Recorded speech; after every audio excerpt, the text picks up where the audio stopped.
자, 이어서 본사 부분 봅시다.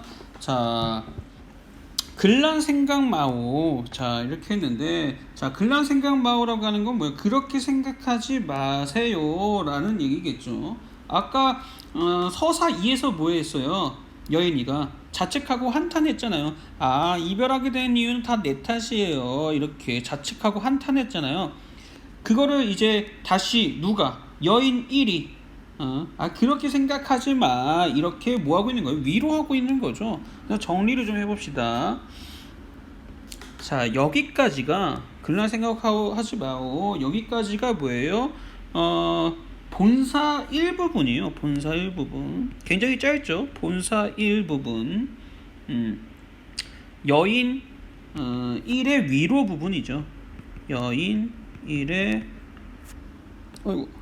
여인 1의 위로 부분이 되겠습니다. 자, 그러면 이제 다시 누가 얘기하겠어요? 아까 이 작품의 시상 전개 방식이 뭐라 그랬습니까? 두 여인의 그 대화 형식으로 된다 그랬죠. 여인 1이 위로했으니까 그 다음에 또 누가 대답을 해야 돼요? 여인 2. 이 얘기가 나와야 되겠죠. 그래서 여인 2가 또 이제 그 뒤에 얘기를 하겠습니다. 맺힌 일이 있어이다. 여기서부터가 이제 여인 2가 화자예요. 또 자, 봅시다. 맺힌 일이 있어이다. 여기서의 맺힌이라고 하는 거는 오늘날로 보면은 맺힌 이런 의미예요. 맺힌 일이 있어이다 라는 얘기입니다. 여기서 그럼 맺힌 일은 무슨 얘기를 하는 거겠어요? 여기서의 맺힌 일이라고 하는 거는 여기에 요 맺힌 일은 뭐에 대해서 얘기하는 거겠습니까? 네, 내가 님에 대해서 사랑을 다하지 못한 거, 임금으로 치면 충성을 다하지 못한 거, 또는 님을 제대로 보필하지 못한 거, 이런 거에 대한 안타까움, 이게 맺힌 일에 해당이 되는 거겠죠. 그래서 정리를 좀 해봅시다. 여기서의 이 맺힌 일이라고 하는 건 이런 거겠죠. 님에 대한 사랑, 또는 님을 이제 임금으로 본다면 충정을 다하지 못한 점,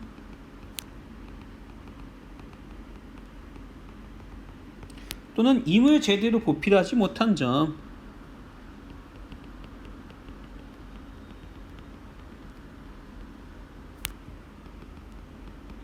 보필하지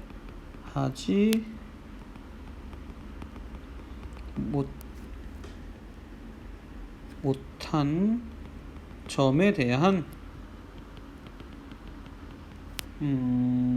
안타까움, 뭐 이런 거를 얘기하는 거겠죠. 안타까움.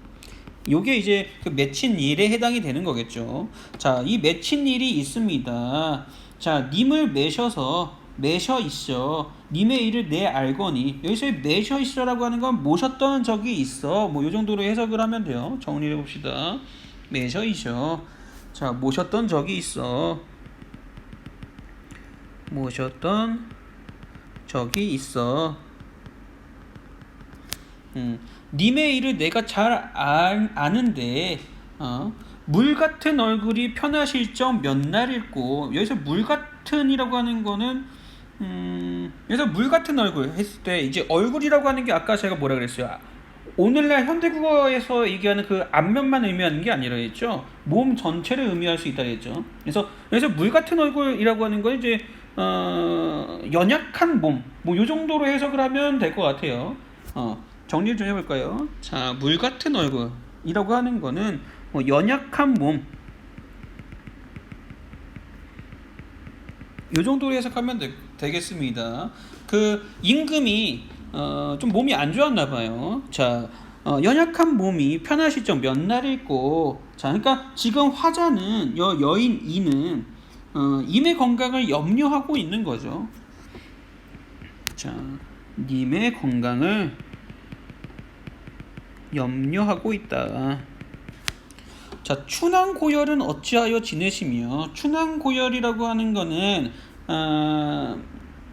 이른 봄의 추위와 여름철의 더위를 얘기하는 거고, 그러니까 이른 봄의 추위와 여름철의 괴로운 너희는 어찌하여 지내시며 추위 동천은 가을나가 겨울나는 니라셔 매셨는가.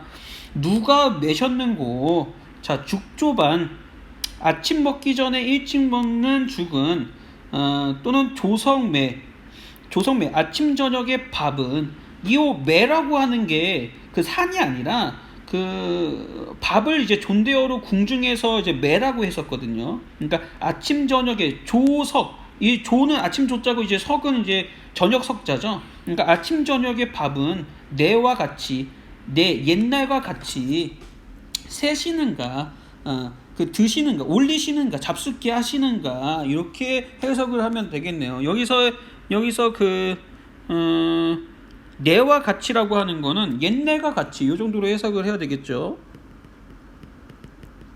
옛날과 같이 올리시는가, 잡숫게 하시는가.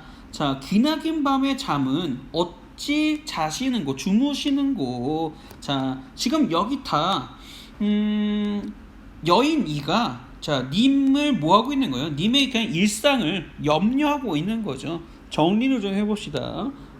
여기서부터 이렇게 묶으면 되겠네요. 묶고 다 뭐하고 있는 거다? 여인 이가 그 임의 일상을 다 염려하는 부분이죠. 염려, 걱정하고 있는 부분이죠. 네. 자, 그래서 여기까지 이제 보자. 네. 여기까지가 이제 본사 2에 해당되는 부분이고,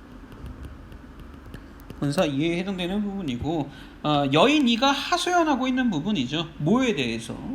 내가 이렇게 님에 대해서 염려한다, 님에 대해서 내가 충정을 갖고 있다, 충성심을 갖고 있다라고 하는 걸 하소연하고 있는 부분이에요. 내가 님을 이렇게나 많이 생각해요, 걱정해요 라고 하는 걸 드러내는 부분이죠. 아까도 제가 얘기했죠. 이 작품은 당쟁에서 이제 져가지고 관직에서 물러난 그 신하가 자신에 대한 그 님에 대한 그 충정심을 보이면서 날 좀 다시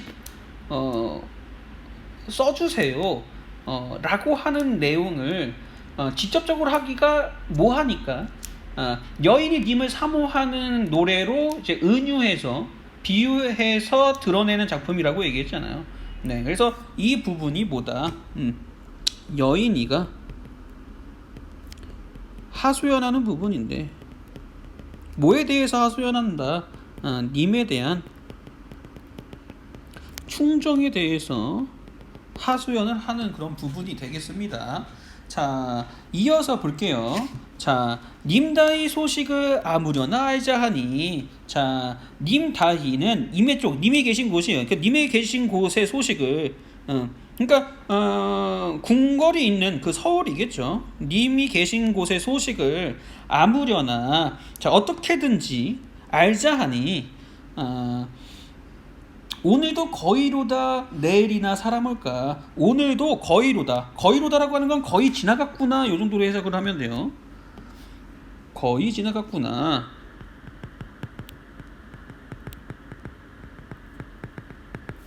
내일이나 사람이 올까. 여기서의 내일이나 사람이 올까라고 하는 건 뭐예요? 오늘날처럼 이제 깨톡이 있는 게 아니다 보니까, 문자나 뭐 이런 게 있는 게 아니다 보니까 어떻게 해야 돼요?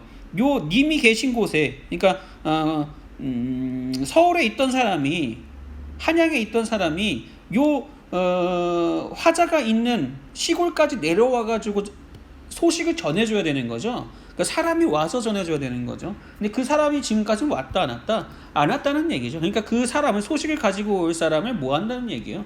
기다린다는 얘기죠.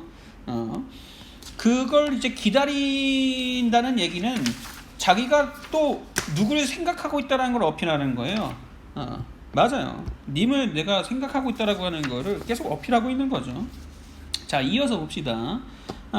내 마음 둘 데 없다. 어디로로 가자 말고. 자, 내 마음 둘 데가 없다. 어디로 가잔 말이냐. 지금 화자 뭐 하고 있는 거예요? 방황하고 있는 거죠. 님 소식을 지금 못 들으니까.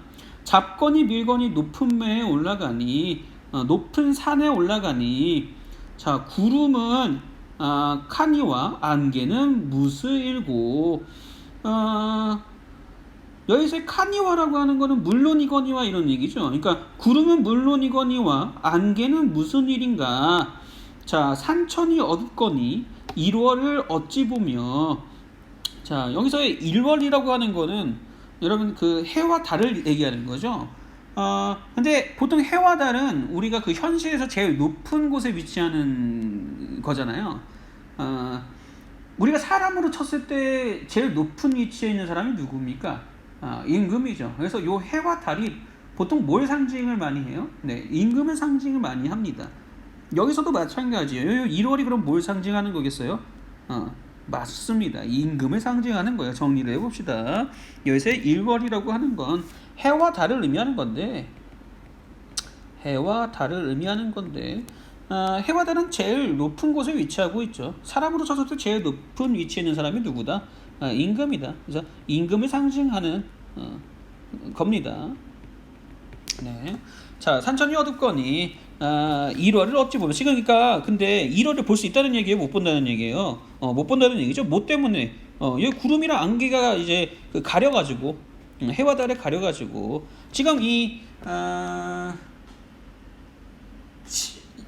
요 글쓴이가 또는 그 화자가 처해 있는 상황이랑 같죠. 요 정철이라고 하는 인물은 당정에서 져가지고 지금 시골로 낙향해 있는 인물이라 그러겠죠. 당정에서 졌다는 건 뭐예요? 반대편에 있는 그 신하들과 싸워가지고 뭐 했다는 졌다는 얘기죠. 그럼 이 그 정철이라고 하는 그 시인 입장에서 봤을 때는 요 그 상대편에 있던 그 신하들이 다 뭘로 보이는 거예요? 나와 그 임금과 나 사이를 가로막는 어떤 간신배처럼 여겨질 거 아닙니까? 이 구름과 안개를 우리가 뭘로 이제 생각을 해볼 수 있는 거예요? 그냥 겉으로 봤을 때는 뭐예요? 화자와 임 사이를 가로막는 장애물이죠.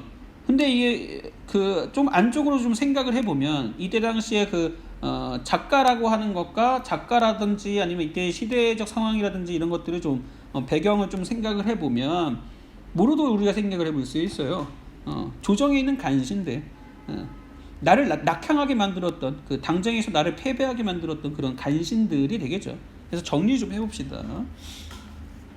아까 앞에서 나왔던 요 구름이랑 요 안개 정리 좀 해봅시다. 요 구름이랑 안개에다가 네모를 좀 쳐볼까요? 구름, 안개. 자, 그래서 여기 정리를 해봅시다. 요 네모치라고 한 요 얘네들은 뭘 의미해요? 화자와 아까 주화자가 누구라고 했습니까? 여인일과 여인이 중에 여인이라고 했죠. 주화자는 여인이에요. 여러분 헷갈리면 안 됩니다. 이거 자주 물어보는 부분이에요. 자, 여인 화자와 그러니까 여인이와 임 사이를 가로막는 장애물이 되겠죠. 겉으로 봤을 때는 이렇게 보면 되겠고 조금 더 안에 들여다보면 어떻게도 해석이 가능해요. 요 글쓴이 작가라든지 시인이라든지 아니면 이때 당시 그 시대적 배경을 좀 돌아봤을 때 조정의 간신들로도 해석이 가능하다 그랬죠. 조정의 간신들 로도 우리가 볼 수 있을 겁니다. 자, 이어서 봅시다. 지척을 아주 가까운 거리를 모르거든 천리를 바라보냐, 그 멀리까지 바라볼 수 있으랴. 차라리 물가에 가서 배길이나 보자 하니. 여기 지금 아까는 공간이 어디였어요? 산이었잖아요. 근데 지금은 어디입니까? 물가네요. 물가. 지금 공간이 뭐 되고 있는 거예요? 공간이 이동됐죠? 산에서 물가로. 자, 공간이 이동했네요. 어디서? 산에서 물가로. 뭐 요것도 여러분들 정리를 좀 해놓을 필요가 있어요. 그냥 이렇게 물어볼 수 있거든요. 갑자기 문제에서 선지 중에 하나로 이제 나올 수 있어요. 이 작품에서는 공간의 이동이 나타난다, 안 나타난다? 나타난다라고 얘기해야죠. 여기서 산에서 이제 물가로 공간이 이동되는 부분이 있다라고 하는 거 여러분들 정리하고 가세요. 자, 이어서 봅시다. 바람이야 물결이야 어둥정 된저이고, 어둥정이라고 하는 거는 뭐 어수선하게 뭐 이렇게 해석하면 되겠네요.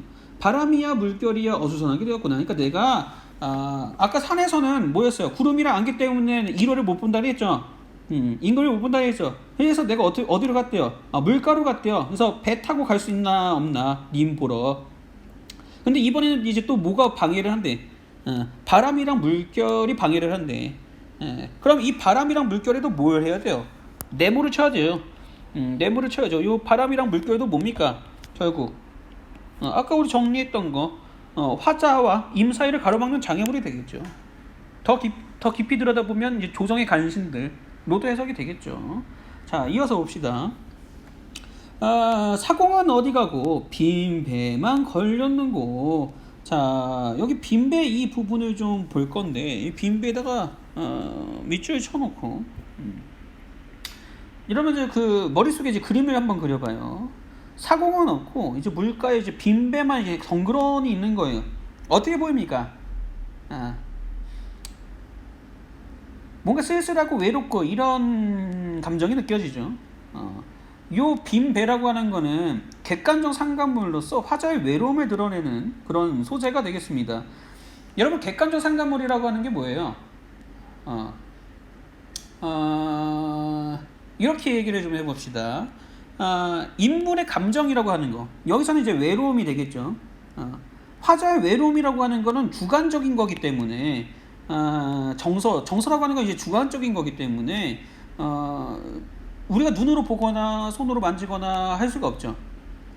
즉 표현하기가 어렵다는 얘기예요. 그만큼 정서를 이제 표현하는 건, 추상적인 정서를 표현하는 건 어려운 일이에요. 직접적으로 전달을 하기는 어렵죠. 이게 텔레파시로 보내지 않는 이상. 그런데 비교적 우리가 눈으로 보거나 만질 수 있는 객관적인 사물들은 표현하기가 쉽죠. 그러니까 어떻게 하는 겁니까? 추상적인 정서를 객관적인 사물에 상관지어서, 연결지어서 그 주관적인 정서를 조금 더 효과적으로 표현을 하는 거죠. 그때 사용되는 그 사물이 뭐가 되는 거예요? 객관적 상관물이 되는 거예요. 여기에서는 화자의 외로움을 조금 더 부각해서 잘 표현하기 위해서 어떤 객관적 상관물을 사용한 겁니까? 빈배라고 하는 객관적 상관물을 사용한 거죠. 이해됐습니까? 네, 정리 잘 하고 갑시다. 정리해 봅시다. 요 빈배는 뭐다? 객관적 상관물이다.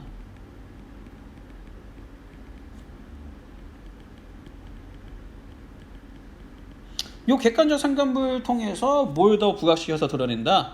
화자의 외로움을 드러낸다. 더 부각시켜서 드러낸다. 효과적으로 드러내고 있다. 자, 정리 잘 하고 갑시다. 자, 강천에 혼자 서서 지는 해를 굽어보니.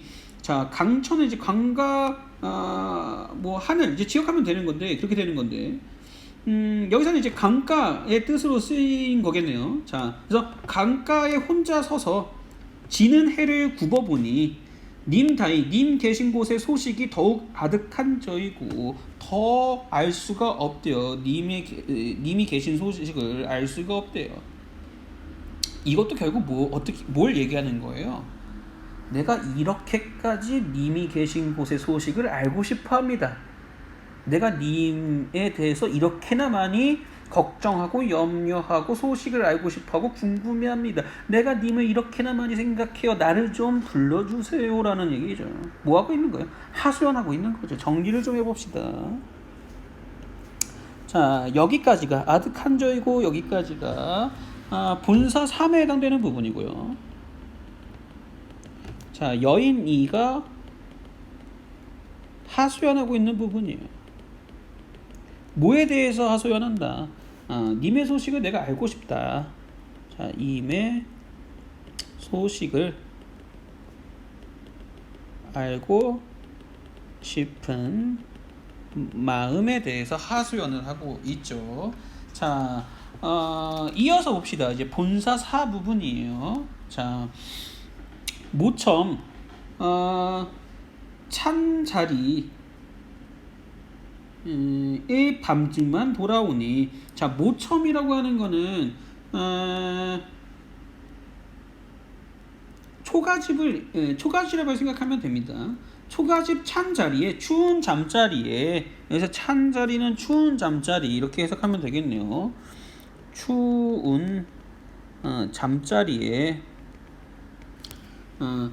밤중만 돌아오니. 자, 밤벽청등은 누굴 위하여 밝았는가? 누굴 위하여 밝았는가는 누굴 위하여 밝았는가 요 정도로 해석하면 되겠어요. 누굴 위하여 밝았는가 이렇게 해석하면 되겠네. 여기서 밤벽청등은 뭐예요?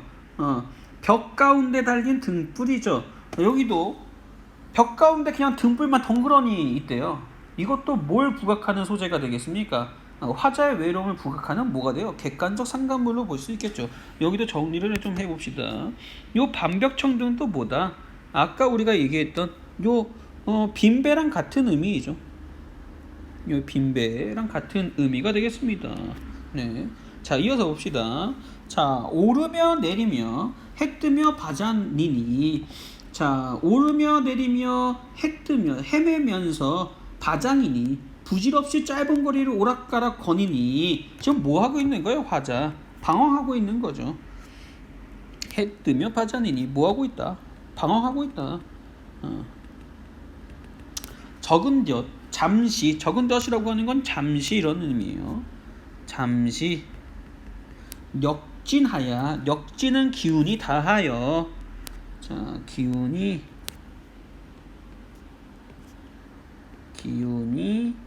다하여 풋잠을 잠깐 드니 정성이 지극하여 꿈에 님을 보니. 여기 꿈 중요해요. 중요한 소재입니다. 자, 현실에서는 지금 이 화자가 님을 만날 수 있다 없다? 만날 수가 없죠. 근데 어디서는 지금 만날 수 있는 거예요? 네, 꿈속에서는 만날 수 있는 거죠. 그러니까 화자가 그리운 님을 만날 수 있는 매개체를 고르세요 하면 뭘 고르면 되는 거예요? 요 꿈을 고르면 되는 겁니다. 자, 정리를 해봅시다. 요 꿈이 뭐라고요? 화자가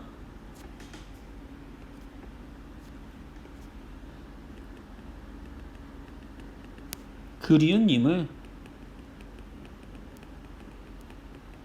만날 수 있는 매개체, 만날 수 있는 매개체가 되겠습니다. 이것도 많이 물어보는 부분이에요. 잘 정리를 해놓고. 자, 이어서 봅시다. 옷 같은 얼굴이 반이나마 늙었으라. 자, 옷 같은 얼굴이, 그러니까 옷 같은 얼굴 자꾸 여러분들이 생각을 해야 돼요. 그냥 앞면만 의미하는 게 아니라 그랬죠. 모습이 이렇게 정도로 해석을 하면 되겠습니다. 옷 같은 얼굴이, 그러니까 옷 같은 모습이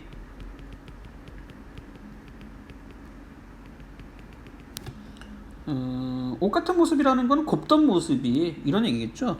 임에 고왔던 모습이 반이나마 늙어세라. 마음에 먹은 말씀 실카장 삼자하니. 그래서 실카장은 실컷이고 실컷 삼자하니 아래자니.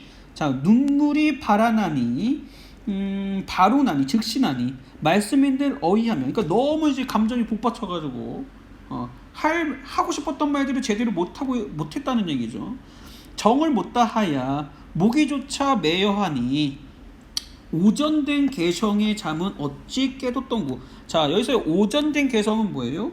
방정 맞은 닭 울음소리는 정리를 해봅시다. 오전된 개성. 자, 방정 맞은 닭 울음 소리에 잠은 어찌 깨뒀던고. 자, 그러니까 님을 만나가지고 꿈속에서 님을 만나가지고 내가 하고 싶었던 말을 하고 싶었는데 너무 감정이 복받쳐가지고 하고 싶었던 얘기를 못 하고 있었대요. 그런데 이제 닭 울음소리를 듣고 잠에서 깬 거죠. 그럼 화자는 어떻게 했어요? 감정이 서운하죠. 그래서 이제 요 울음소리에다 방정 맞다라고 하는 표현을 쓴 거죠. 그래서 정리 좀 해봅시다. 요 방정 맞은 닭 울음소리 라고 하는 이 부분에서 우리가 뭘 알 수 있는 거예요? 화자는 지금 꿈 깬 것에 대해서, 님을 만날 수 있었던 그 꿈 깬 것에 대해서 서운함을 느끼고 있는 거죠.